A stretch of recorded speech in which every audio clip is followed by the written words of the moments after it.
오늘 감사절을 보내면서 같이 몇 가지 좀 생각해 보려고 합니다. 사람이 살아가면서 가장 힘든 부분이 외로움이라고 합니다. 나이가 들어가면서 더욱더 외로움이라는 것이 무거운 짐처럼 느껴진대요. 그래서 고독사라고 하는 말까지 나와요. 고독사라는 것이 혼자 살다가 언제 죽었는지도 모르게 혼자 죽어진 죽음을 고독사라고 하지요. 많은 사람이 이러한 외로움, 이런 것으로 인해서 우울해하고 마음의 상처를 가지고 아파하며 삽니다. 그러게 이러한 감정 속에 눌려 살아가는 삶들이 감사한다는 것은 상상할 수가 없겠죠. 그들에게 기쁨이라는 것은 상상할 수가 없을 거예요. 외로움이라는 것이 우리 몸에 대단히 해롭다 그래요. 이런 이야기가 있습니다. 책에 보니까 외로움은 하루에 담배를 15개비를 피는 것보다, 한 갑이 10개예요? 몇 개예요? 20개입니까? 그러면 어떻게 알았어요? 한 갑이 20개라는데 거의 한 갑을 다 핀 것 같은 해로움이 외로움에 대한 해로움이래요. 이 외로움이 얼마나 무서우냐면 혼자 사는 남자의 수명은 14년이 더 짧답니다. 보통 부부가 같이 사는 남자보다 혼자 사는 외로운 남자의 수명이 14년이 짧다.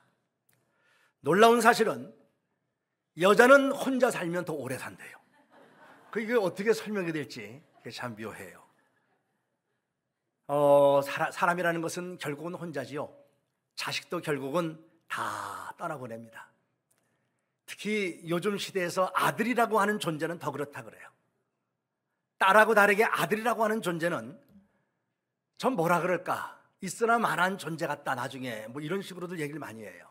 그래서 아들은 낳을 때는 일촌인데 대학을 가면 사촌이 되고, 군대 가면 그저 나라의 아들이 되고, 군에서 제대하면 팔촌이고, 애 낳으면 그냥 동포래요. 그러다 이민 가면 해외 동포가 돼버린대요. 이게 아들이래요. 돈을 잘 버는 아들은 사돈의 아들이고, 빚진 아들은 내 아들이래요. 이게 세상에서 얘기하는 것들이에요. 장가간 아들은 희미한 옛사랑의 그림자, 이게 아들이래요. 며느리는 가까이 하기엔 너무 먼 당신. 참고로 저는 딸만 둘입니다. 남자에게 나이가 들면서, 늙어가면서 필요한 것 5가지가 뭐냐라고 하니까, 남자들이 필요한 것은 무엇보다도 첫 번째가 부인이에요. 첫째가 부인이 제일 중요하대요. 나이 들면서 더. 그게 첫째 부인, 둘째는 아내, 세 번째는 집사람, 네 번째는 와이프, 5번째는 애엄마. 그러면 5가지가 다 그밖에 없어요. 남자는 늙어가면 그렇다 그래요. 근데 여자는 늙어가면서 필요한 5가지가 뭐냐? 여자는 첫째가 돈이래요. 돈이 필요하고, 둘째는 딸이 있으면 좋고, 세 번째는 건강, 네 번째는 친구, 5번째는 찜질방. 이게 여자가 늙어가면서 필요한 거래요. 근데 여기 2가지가 빠졌어요. 하나는 아들이 빠지고 남편이 빠졌어요. 아들은 장가가는 순간 며느리 남편이요, 장모의 사이가 된대요. 자기하고 상관이 없대요. 그래도 자기 목록에는 없대요. 여자들의 목록에는 아들은 없대요. 남편은 왜 없냐? 남편이란 존재가 이렇대요.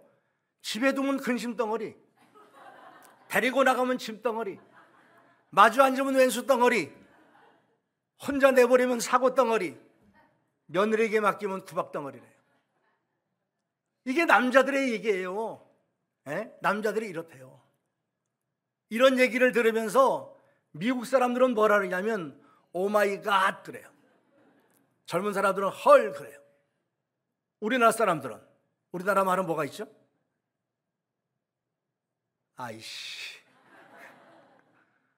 아이씨하고 뭐 뒤에까지 나오면 그런, 너무 좀 그런 것 같으죠. 남자들의 존재가 자꾸 이렇게 좀 좀 서글퍼지는 시대가 된다는 생각을 해요. 근데 결국은 다 뭐냐? 우리에게는 외로움들이에요. 사람이 외로움을 이기는 길은 오직 하나밖에 없어요. 그게 뭐냐면 사랑하는 거예요. 사랑하면 마음의 외로움은 사라져버려요. 근데 이 사랑이라고 하는 것은 단순히 이성 간의 사랑을 의미하는 건 아니에요. 여기에 사랑은 순수한 마음으로 모든 사람을 향하여 내 마음을 열어주는 거예요. 모든 사람을 향하여 내 마음을 열고 내가 먼저 다가가고 내가 먼저 대화하고 내가 먼저 분위기를 맞춰주는 거예요. 그 나이가 들어갈수록 다가가 내가 먼저 인사할 줄 알아야 되고 내가 먼저 호주머니를 털 줄 알아야 되고 내가 먼저 손을 내밀 줄 아는 것, 이게 나이 들어가면서 외로워지지 않는 일 중에 하나예요. 사람이 원래 이런 사람들이 있어요. 사람하고 원래 잘 어울리는 사람들, 누구를 만나도 금방 친해지고 금방 어울려서 잘 생활하는 이런 성격의 사람들이 있어요. 이런 사람들은 큰 문제나 어려움이 없죠. 어디 가서도 잘 지내니까. 그런데 성격이 소심한 사람이 있어요. 자기 혼자 있는 것이 좋고 다른 사람과 대화하고 어울려 사는 것을 대단히 힘들어하는 성격도 있어요. 이런 사람들은 이거를 이겨갈 줄 아는 그리스도인으로서 이러한 삶에 머물면 안 된다는 거죠. 제 얘기를 가끔 하지만 저도 이런 사람 중에 하나예요. 저도 사람하고 잘 어울릴 줄 몰라요. 만나서 대화할 줄 모르고. 사람들이 저를 보면 믿질 않아요. 내 성격이 그렇다는 것을 전혀 이해를 안 하려고 그래요. 옛날 내 별명이 얌전이라 했지. 얌전이. 말을 안 하는 거예요. 저는 학교 다닐 때도 일체 말을 안 해요. 가만히 혼자 있는 거예요. 그 별명이 얌전이었어요. 근데 지금 뭐 제 성격이 많이 달라졌지만 저는 지금도 있는 게 뭐냐면 대중 앞에 서서 나가서 손들고 이야기하는 걸 못해요. 어느 뭐 단체에 제가 무슨 대표가 되고 뭐 이러니까 그 회의를 해야 되고 하는 그런 건 해요. 근데 앞에 나가서 마이크를 잡고 제 의견을 표출하거나 뭐 이런 얘기를 하라 그러면 저는 한마디도 못해요. 이게 지금도 제가 갖고 있는 약점 중에 하나예요. 근데 대중 앞에 서서 설교를 하라 그러면 설교는 이제는 떨리진 않아요. 지금도 뭐 떨리면서 하긴 하지만 크게 뭐 이렇게 긴장하거나 이제 그런 건 많이 없이 담대하게 할 수 있는 힘은 많이 생겼어요. 나름대로의 노력과 애씀의 결과라고 생각해요. 사람들이 나는 원래 이래 라고 하면서 그런 상태로 머무는 것은 안 좋아요. 마음을 열고 어울리고 같이 살아가는 삶을 가지고 외로움이 아닌 서로에게 힘을 얻고 격려를 얻을 줄 아는 공동체 속의 일원이 돼가야 돼요.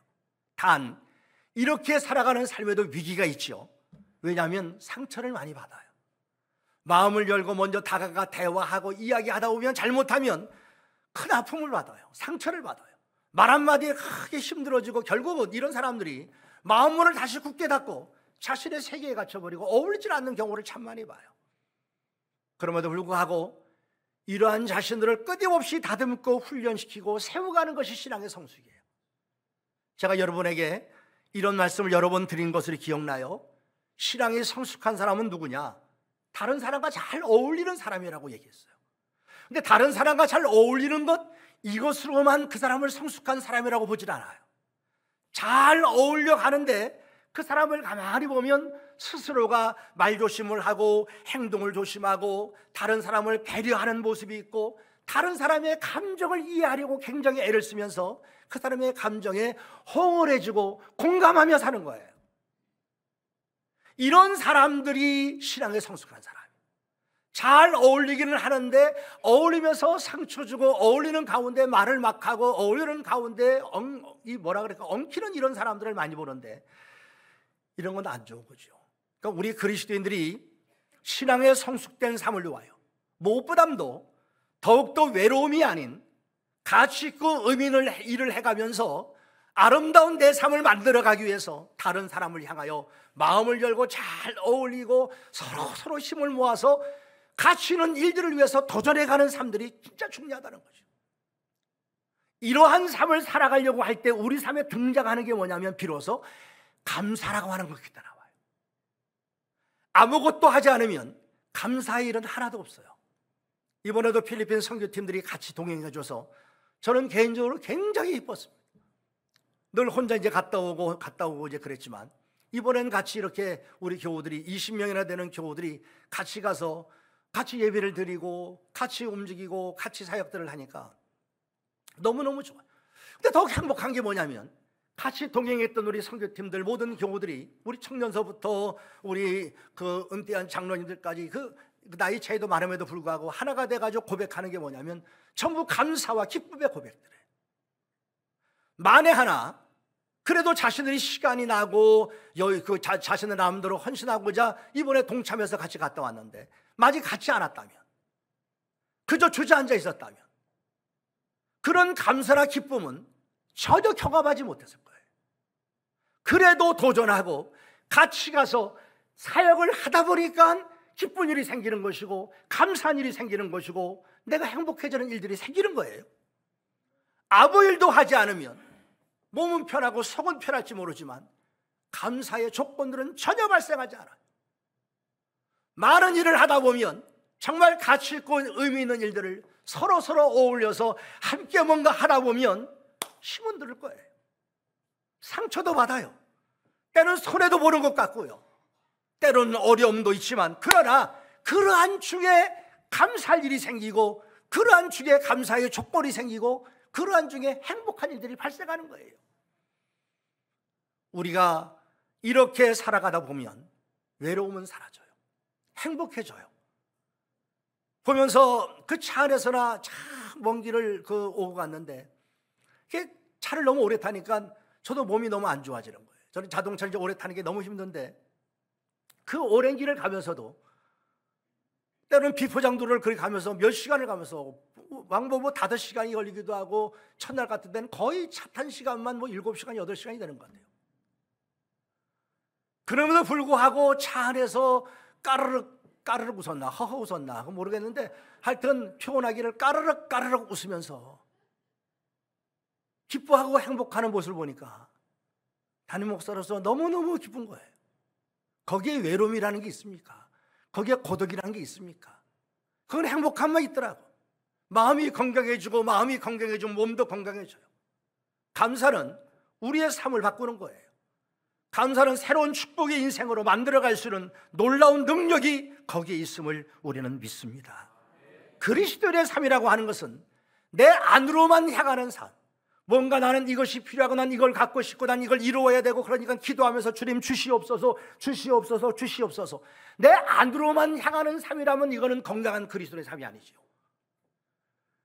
이 그리스도의 삶은 성숙해 가면서 내 안으로만 향하던 것들이 어떻게 하냐면 밖으로 향해 가는 거예요.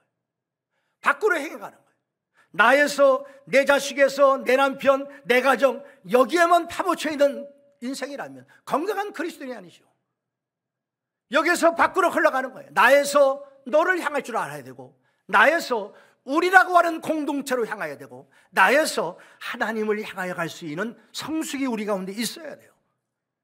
이것이 자라가는 신앙이고, 이 신앙이 점점 진해지면서 그 신앙이 온전한 신앙이요, 아름다운 신앙이요, 복된 신앙이라고 인정해 주는 것이에요. 그러니까 여러분 보세요. 그리스도인은 다른 사람과 잘 어울려요. 잘 어울려서 뭘 하냐? 그저 먹고 마시고 시덕거리고 웃는 것으로 그치지 않아요.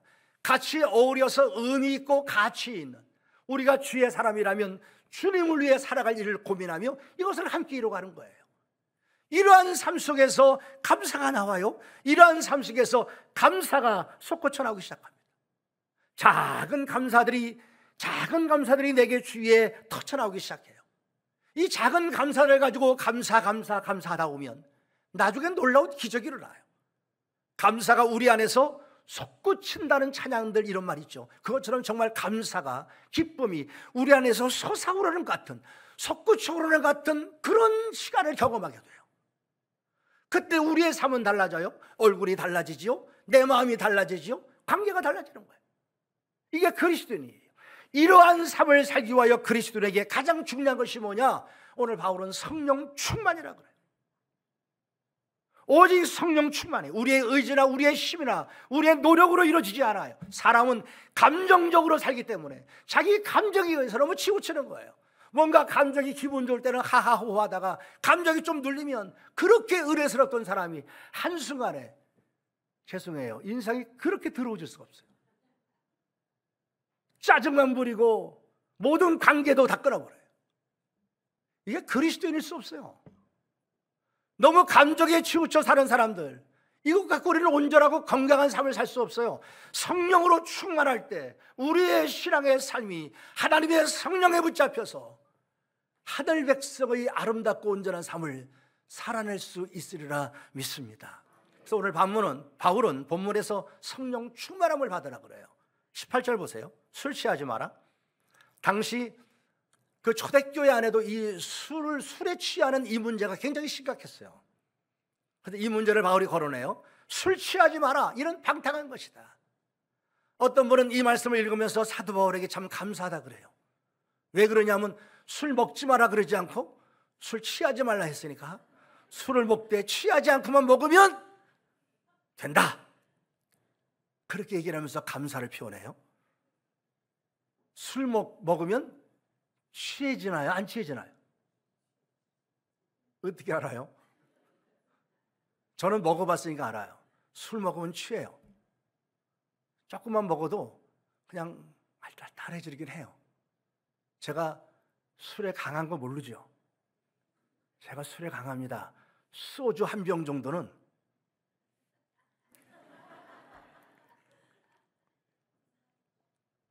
술 취하지 마라.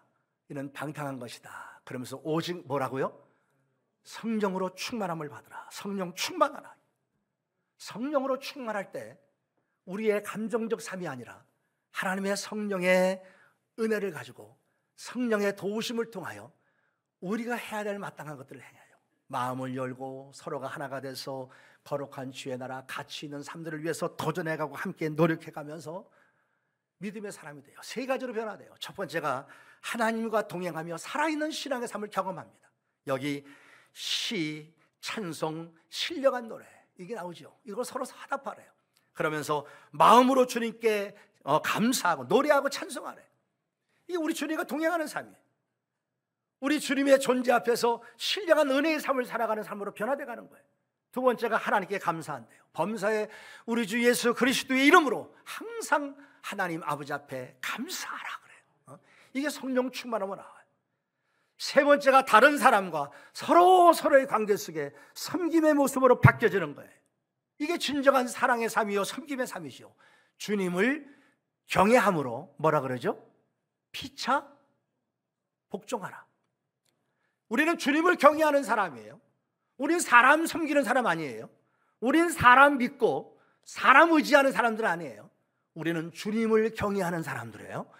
주님을 함께 경외하면서 주님을 믿으면서 우리 서로 믿는 사람끼리 서로 어떡하라? 서로에게 복종하라요. 세상에 많은 사람들은 다른 사람을 지배하고 싶어해요. 다른 사람을 이용하고 싶어해요.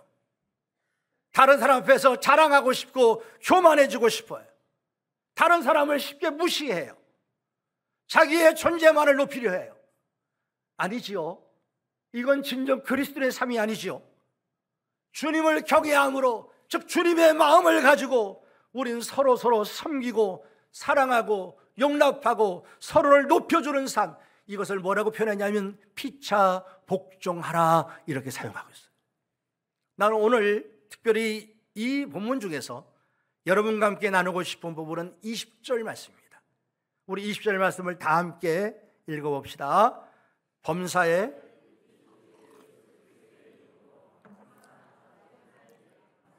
감사하래요. 하나님 아버지 앞에 감사하래요.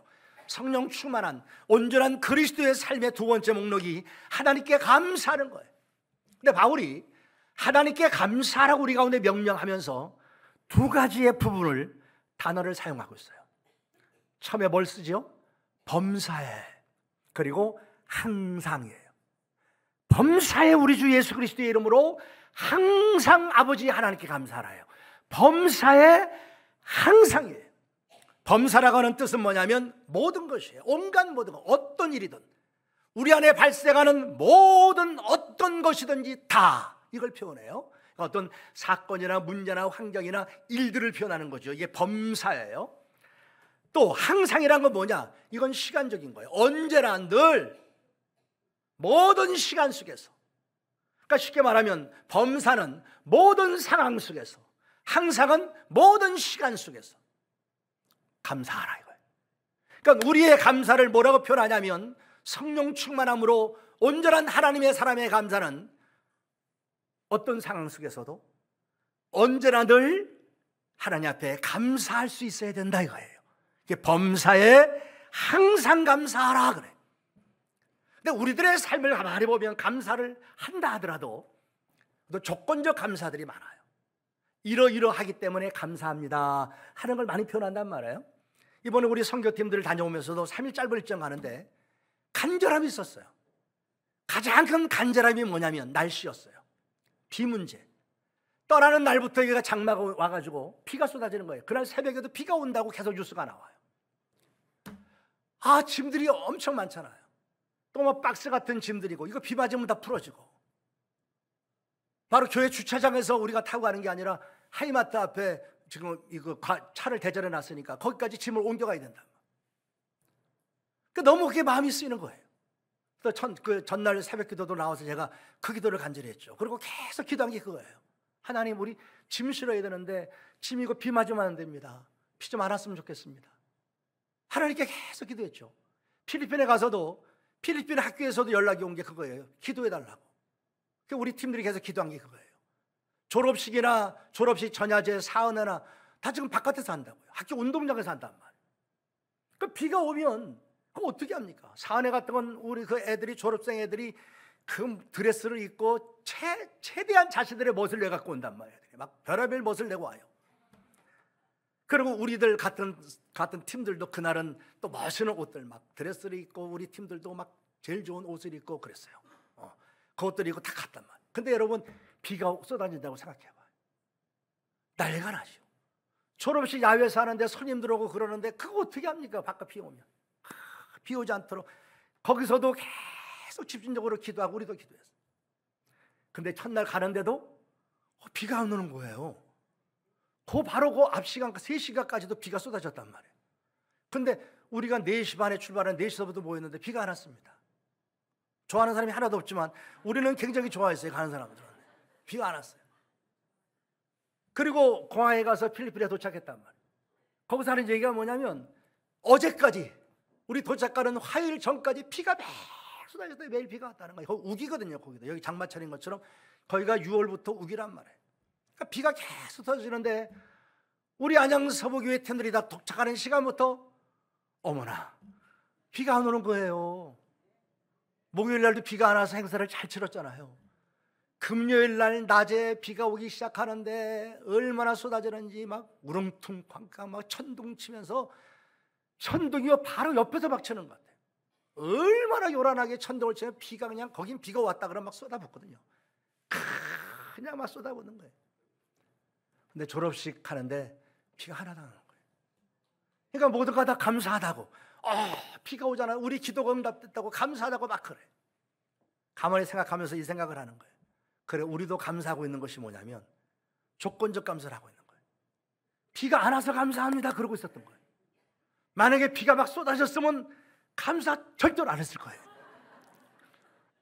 비가 안 왔으니까 감사했단 말이에요. 우리들의 감사가 이런 감사구나 하는 생각을 했어요. 성경이 말하는 진정한 감사는 뭐냐? 범사에 항상. 이 명령이 얼마나 힘든 명령인지 몰라요. 연약한 우리들이 이 땅에 살아가면서 이 감사를 한다는 것이 참 힘들어요. 그러나 성경은 우리 가운데 가르치는 것이 뭐냐면 신앙의 성숙과 완전한 성장의 모습은 바로 이것이라는 거죠. 저는 그래서 오늘도 감사절을 보내면서 다시 한번 우리 돌아봤으면 좋겠어요. 맥주 감사절 보낼 때 여러분 아무런 의미도 없이 생각할 수가 있어요. 맥주 우리하고 무슨 상관이냐. 우리 보리농사 안 하잖아요. 보리농사 안 하는데 우리가 무슨 맥주 감사절을 보내냐. 우리 맥주도 안 먹잖아요. 근데 무슨 맥주 감사절을 보내냐. 그렇게 생각하면서 여러분 아무런 의미 없는 시간으로 생각하시면 몰라요. 그러나 그렇지 않아요. 이런 절기는 우리에게 새로운 도전을 줘요. 한 해의 절반을 보내면서 이 맥주, 하나님의 성경이 명령하는 맥주 감사절을 이때로 알고 이때를 지키면서 우리를 돌아보는 거예요. 추수감사절 하나의 마무리를 지면서 감사의 조건을 찾아요. 저는 이번에 여러분과 더불어 함께 도전하고 싶은 게 뭐냐면 우리 감사지수를 한번 체크했으면 좋겠다. 우리들이 맥주 감사절을 보내면서 나의 감사지수는 몇 점일까? 매겨봤으면 좋겠어. 범사에 항상 감사라고 하는 이것을 두면서 나의 감사 주소는 몇 점이냐? 범사에 항상이 100점이라면 나의 감사 주소는 몇 점일까? 내 입술에서 하나님 감사합니다, 또 모든 삶 속의 사람들과의 관계 속에서 감사를 고백하는 그 고백을 보면서 내 점수를 매겨보란 말이야. 내가 하나님을 위해서 찬양하고 헌신하고 봉사하고 수고하고 땀 흘리고 일하는데 이것이 단순히 사람들의 눈을 위해서 혹은 내가 어떤 사람들 앞에 칭찬 듣기 위해서 행하는 그런 것이 아니라 하나님의 은혜 앞에 감사함으로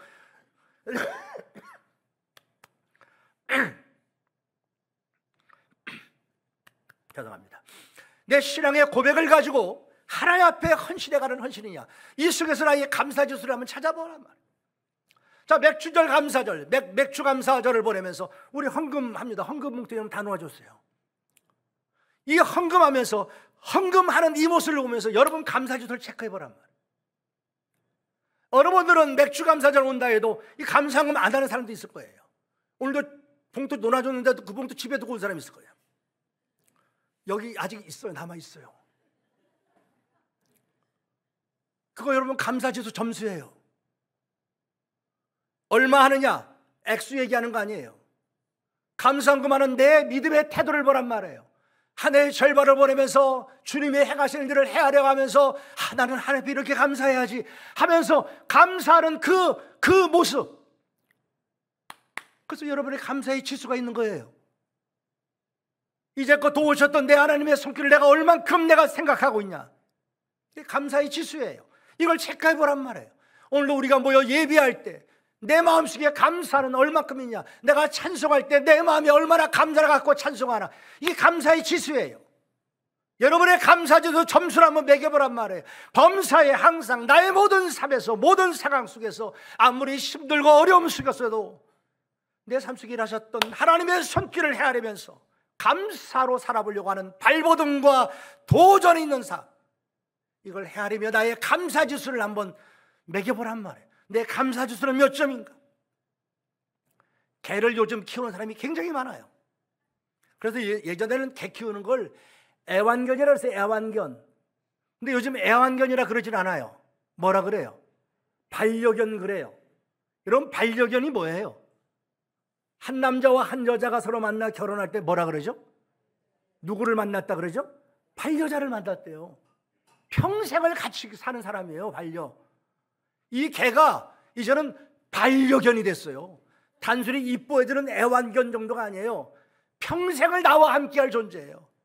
그래서 개를 키우는 분들의 대부분이 무슨 얘기를 하냐면 한 식구로 맞이한대. 식구로 맞이해서 개를 막내로 여기고 아빠, 엄마 그래요.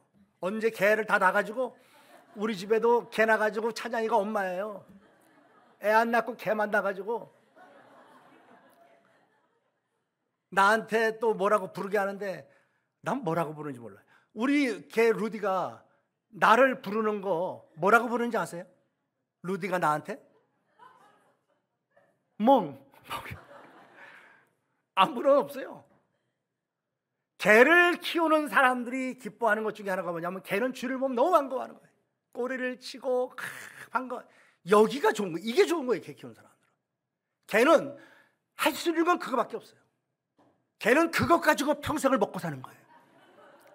그거 없으면 개는 자기의 존재 이유가 없어져요. 그래서 데일 카네기가 쓴 인간관계론이라는 유명한 책이 있죠. 저도 그 책 한 두세 번은 봤어요. 그 책에 보면 데일 카네기가 아버지 앞에 어린 강아지를 선물 받아 키웠는데 5개월인가 6개월 만에 개가 죽어요. 그래서 큰 충격을 받아요. 근데 거기에서 이 얘기를 해요. 모든 사람 앞에 환영받는 사람, 모든 사람이 좋아하는 사람이 되려면 어떻게 되느냐? 답이 하나밖에 없어요. 개처럼 되라. 개는 사람을 보면 기뻐하고 꼬리치고 반가워한다는 거예요. 이렇게만 모든 사람을 대하면 어디서든지 그 사람 사랑받는다 그래요. 근데 개는요, 감사하는 거 그거밖에 없어요. 그냥 꼬리치고 반가워하는 것, 이게 감사합니다로 딱 끝나는 거예요. 근데 사람은 달라요. 인간의 감사는 이것으로 그치지 않아요. 인간의 감사가 뭔가 좋은 일 있을 때 하나님 감사합니다, 아무개님 감사합니다, 그리고 이것으로 딱 끝나버려요. 그냥 꼬리치고 반긴 것으로 끝난단 말이에요. 그 사람은 뭐가요? 그럼 개예요, 개. 아니, 개 같은 사람이에요. 근데 죄송해요. 내가 자꾸만 이거 욕하는 건 절대 아니에요. 여러분이 욕을 알고 있는데 절대 아닙니다. 사람이 감사한 일이 있는데 이거 가지고 말로만 감사합니다 그러고 끝난다면 뭐 같다고? 말씀 잘하시네. 여러분, 우린 개 같은 존재들이 아니에요. 사람이에요. 잘 들어요. 사람은 감사한 일이 있으면 감사합니다 요 말로만 끝나는 것이 아니라 내 삶이 감사가 흘러들어오면서 내 삶이 달라지는 거예요. 감사함을 경험한 사람들, 뭔가 은혜를 입어서 감사하다고 생각하면, 쉽게 말하면 내가 죽을 뻔했는데 누가 날 살려줬어. 그러면 감사합니다로 끝나지 않고 은혜를 갚기 위하여 삶이 달라지는 거예요. 내가 이 은혜를 입었으니 다른 사람과의 관계가 달라지고 하나님을 섬겨가는 신앙이 달라지고 이 사회 속에서의 삶이 달라지는 거예요. 그래서 감사는, 진정한 한 사람의 감사는 한 사람의 인생을 바꾸는 것임을 아셔야 돼요. 감사는 이것을 깨닫는 순간 삶의 방향을 바꾸고 목표가 달라집니다. 감사하는 사람의 인생은 달라져요. 신앙이 달라집니다. 관계가 달라집니다. 사회의 일원의 삶이 달라집니다. 그의 삶 자체에 아름답고 놀라운 일들이 벌어지는 거예요. 이게 감사예요. 그러니까 우리 성도는요, 여하튼 감사할 수는 감사 지수를 높여야 돼요.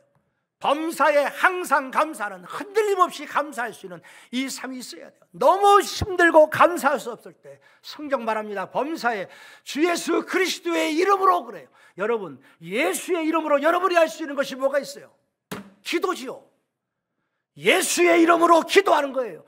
힘들고 너무 어려워 기도할 수 없을 때 예수의 이름으로 기도하면 내게 기도의 응답이 있고 감사할 수 있는 조건이 생기고 용기와 능력이 발생함을 믿으셔야 합니다. 이게 성도예요. 그래서 범사에 항상 감사할 수 있는 존재로 세워지는 거예요. 예전에 제가 이런 예화를 한번 들었어요. 제가 오늘 책에서 봤는데, 혀암으로 말미암아 혀를 잘라내는 수술을 앞둔 성도가 있었어요. 수술실에 들어갔습니다. 이제는 혀를 절단하면 앞으로 말을 못하죠. 의사가 그 수술을 집도하기 전에 그분에게 이렇게 말했다 그래요. 선생님, 이제 수술을 마치면 다시는 말할 수 없습니다. 마지막으로 선생님이 하고 싶은 말씀이 있으시면 지금 하십시오. 그리고 의사가 잠시 멈췄습니다. 이 사람은 조용히 눈을 들어 위를 쳐다보더니 두 눈에 눈물을 주르르 흘리더래요.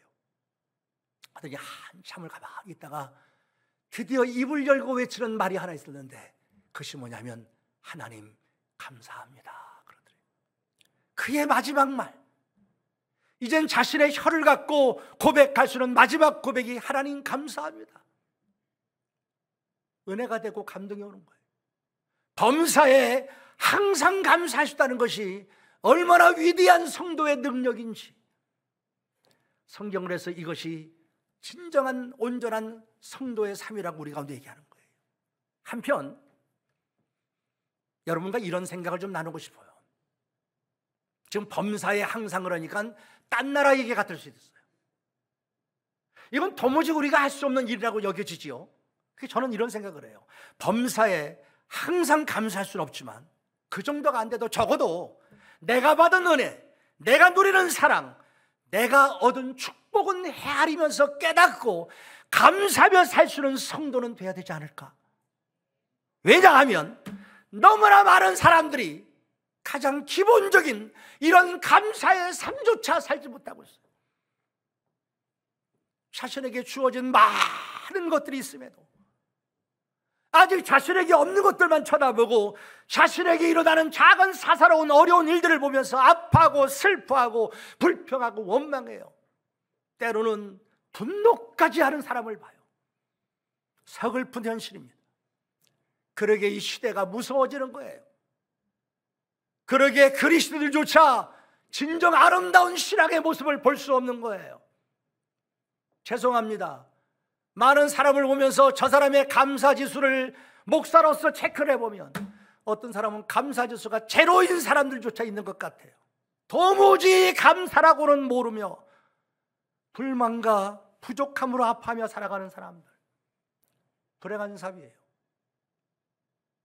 적어도 하나님을 믿는 그리스도인으로서 그분이 나에게 주신 구원과 이 모든 것들을 헤아리면서 감사하지 못하고 살아간다면, 그것조차 감사하지 못하고 살아간다면 이건 그리스도인의 불행이에요. 적어도 예수 믿는 사람으로서 감사 지수가 세상 사람보다 높아야 되지 않겠습니까? 50점, 60점, 70점 이상은 높아져야 되지 않겠습니까? 내가 받은 작은 은혜 앞에서도, 작은 일 앞에서도 정말 감사하면서 살아갈 때 나는 그렇게 생각해요. 앞서 얘기한 대로 이 작은 감사, 이것 때문에 감사, 저것 때문에 감사, 이 감사라도 막 하다 보면요, 모든 삶이 다 감사처럼 느껴져요. 그러다 보면 벌어지는 기적이 하나 있는데, 그것이 뭐냐면 내 속에서 감사라고 하는 기쁨이요, 샘이 터지는 것처럼 팍 솟구친다, 그냥 탁 터져서 솟구친다고 하는 그런 느낌을 가질 때가 있어요. 이게 성도가 누리는 행복이에요. 어느 순간 모든 상황 속에 감사가 쫙 헤어져 오면서 감사하다 보면 나도 모르는 사이에 내 속에서 감사의 샘물이 터지듯이 탁 터져버려요. 그러면 여러분 그저 감사합니다가 아니에요. 두 눈에 눈물이 확 쏟아져 내리고 주님을 향하여 찬송하고 주님을 향하여 노래해요. 이게 주의 사랑이 쏟아지는 거예요. 이걸 깨닫는 거예요. 이게 범사에 항상 감사하는 삶으로 바뀌어지는 거예요. 여러분, 우리의 삶에 당연한 것 아무것도 없습니다. 모든 것이 다 하나님의 은혜입니다. 자신의 모든 것들을 당연하게 생각하면 절대 감사 못합니다. 나가서 자신의 모든 일들이 내가 한 거야, 내가 노력한 거야, 내가 애썼어, 내가 수고했어, 내가 한 거야, 그렇게 생각하는 사람은 절대로 감사할 수 없습니다. 모든 것이 당연한 것 하나도 없고 모든 것이 하나님의 은혜임을 고백하면서 감사할 때 감사지수가 높아지는 거예요. 모든 것이 은혜,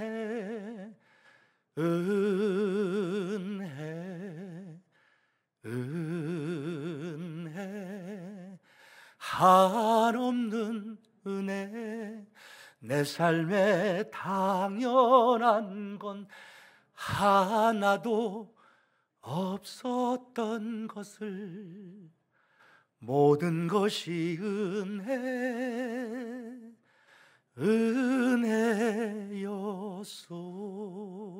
은혜였소. 그렇습니다. 말씀 마칠게요. 내 사랑하고 사랑하는 우리 안양 서북에 지체된 성도 여러분, 우리의 삶에 당연한 것 하나도 없습니다. 여러분은 얼마나 감사하고 있습니까? 감사지수에 점수를 매겨봐요. 같이 믿음의 길을 걸어가면서 나의 감사지수는 얼마 정도 될까 한번 꼭 좀 생각해봐요. 그래, 내 모든 삶 속에서 감사의 조건들을 많이 찾아내면서 감사하면서 드디어 내가 성숙해가면서 범사에 항상 감사하는 자리까지 세워졌으면 좋겠어요. 내 안에 감사의 샘물이 터쳐나오면서 아버지 앞에 모여 예배할 때도, 찬송할 때도, 말씀 들을 때도 그 은혜가 내 가슴에 흘러, 때로는 내 눈에 눈물이 흐르고 내 가슴이 적셔지고 하나님 앞에 감사함으로 찬양하고 예배하고 이 은혜 때문에 주를 위해 헌신하고 봉사하고 복음을 전하고 선교하고 전도하고 살아가는 하나님의 사람이 되어질 때, 그러한 삶에 하나님의 기적이 나오고 하나님의 축복이 나오고 하나님의 영광이 드러나게 될 줄로 압니다. 이러한 삶을 나와 여러분이 잘 살아갈 수 있게 되기를 오늘로 맥주감사절을 맞으면서 예수의 이름으로 축복을 드립니다.